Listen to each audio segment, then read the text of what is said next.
আসসালামু আলাইকুম। আজকের আলোচনায় থাকছে লুথুর পরিচয়। লুথু কোথা থেকে আসছে,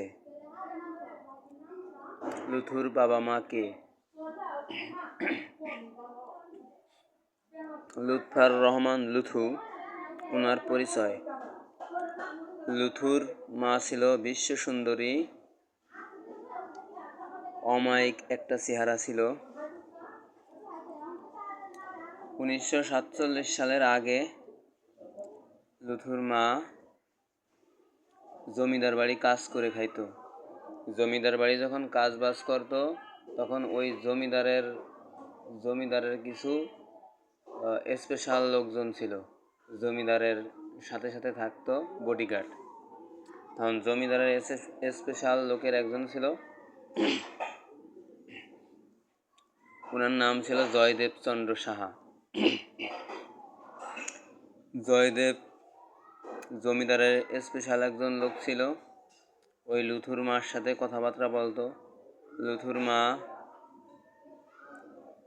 লুথুর মা ছিল মুসলিম। একসাথে থাকতো, কথাবার্তা বলতো, বলার পর্যায়ে খুব সুন্দর গল্প টল্প হতো ওদের মাঝে। লুথুর মা জমিদার বাড়িতে কাজ করতো, রান্না বাড়ার কাজ করতো, ঘর ঝাড়ু দেওয়ার কাজ করতো, তারপরে ইত্যাদি ইত্যাদি সব ধরনের কাপড় চোপড় ধোয়াটা, মানে বাসার যত কাজ আছে রান্না বাড়াতে শুরু করে সম্পূর্ণ অলওয়েজ সব কাজ করতো।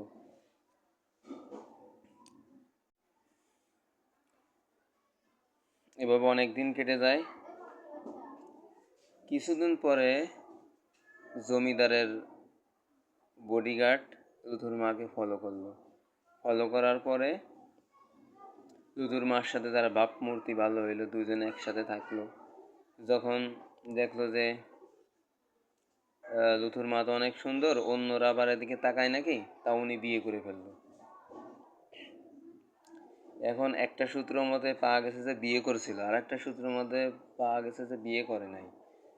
যখন লুথুর মার পেটে লুথু আসে, মানে ওই সুন্দরী মহিলার পেটে যখন বাচ্চা আসে, তখন এটা একটু ধামাচাপা জানাজানি হয়ে যাবে। তখন ওনাদেরকে জমিদার দেখলো যে মহিলা প্রেগনেন্ট, ঘটনা কি। জমিদার যখন হাতায় গোতায় ঘটনাটা যখন পেল, তখন বলল যে 3 মাসের জন্য তারে মানে বাড়িতে পাঠাই দিল এবং জমিদাররা কিছু টাকা দিয়ে দিল। পরে লুথু জন্মগ্রহণ করলো। কিছুদিন পরে জন্মগ্রহণ করার পরে এভাবে চললো কিছুদিন। জন্মগ্রহণ হয়ে গেল লুথুও মোটামুটি দেখতে শুনতে ভালো। পরে দেশ ভাগ হয়ে যায়, ভারত পাকিস্তান 2টা রাষ্ট্র হয়ে যায়।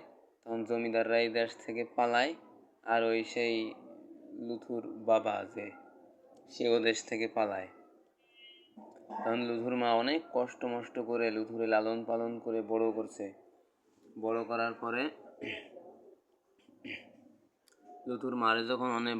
লুথুরে যখন বড় টড়ো করে লুথু কষ্ট মষ্ট করে